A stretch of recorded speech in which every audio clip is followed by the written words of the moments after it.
Hello guys, welcome to my new blog. તો રિકીને એટલી શરદી થઈ ગઈ છે તો અત્યારે અમે લોકો જઈએ છીએ દવા લેવા. અમારા સાથે દવા લેવા જઈએ છીએ. જો તમે બહાર કેટલું મસ્ત વેધર છે આજે. ફૂલ ઓન વરસાદ છે સુરતમાં. તમારી સિટીમાં વરસાદ છે કે નહીં કમેન્ટમાં જણાવજો. કાલે આખી રાત સૂતો જ નથી એટલે આજે વરસાદ છે ને તો મેં વિચાર્યું કે આજે અમે લોકો દવા પેલે લઈ આવીએ. હે રિકીને આવ ગઈ ને? રિકીને ઊંઘ જ નથી આવી કારણ કે રિકીનું નાક બંધ થઈ ગયેલું હતું.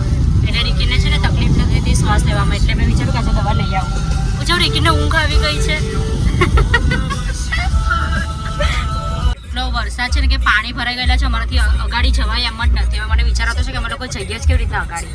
એના કારણે આજે અમે ઓફિસમાં પણ રજા પાડશું કેમ કે મારી એક્ટિવા ફસાઈ જશે બધી જગ્યાએથી. ગાડી કેટલું પાણી ભરાઈ ગયેલું છે. હવે અત્યારે નીકળી તો જઈશું પણ રિટર્નમાં પછી ફસાઈ જઈએ અમે લોકો.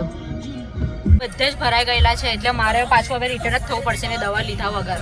હવે મારી પાસે જે સ્ટોકમાં દવા છે મારે એનો જ યુઝ કરવો પડશે અત્યારે. તો આવું ને આવું છે. પાણી એટલા ભરાઈ ગયેલા હતા કે છેલ્લે કોઈ રસ્તો નહીં હતો એટલે છેલ્લે ઘરે જ પાછું રિટર્ન થવા પડ્યું. તમે જોઈ શકો છો ચારે ફરતે પાણી હતા. એના મામા સાથે કાર ચલાવી રહ્યો છે. એને છે ને ડ્રાઇવિંગ સીટ પર બેસવાનો બહુ શોખ છે રિકીને. કોઈ બી અહીંયા ચલાવતો હોય ને તેની ડ્રાઇવિંગ સીટ પર જ જવું હોય રિકીને. રિકીન સ્માઇલ કર રિકીન. એને અમારા ફેમિલીમાંથી કોઈ બેસાડતું નહીં મારા સિવાય ગાડી ચાલતી હોય ત્યારે. હા આ એના મામા છે.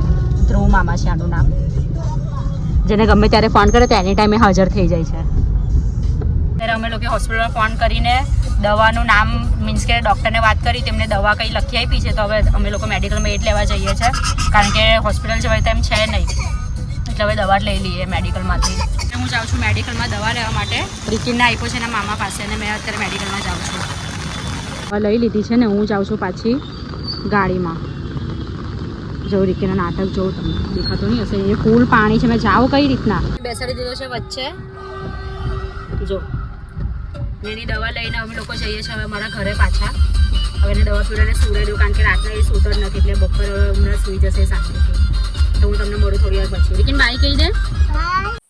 રિકીને અંદર સૂઈ ગયો છે અને એને બરાબર બામ બધી જગ્યા પર નાક પર કાન પર બધે બામ ઘસીને સુવડાવી દીધો છે દવા પીવડાવીને એટલે સૂઈ ગયો છે. તો હું હવે આ બ્લોગને અહીંયા જ એન્ડ કરું છું. તમને બ્લોગ ગમ્યો હોય તો બ્લોગને લાઇક એન્ડ ચેનલને સબસ્ક્રાઈબ કરી દેજો અને સપોર્ટ કરતા રહેજો. બાય.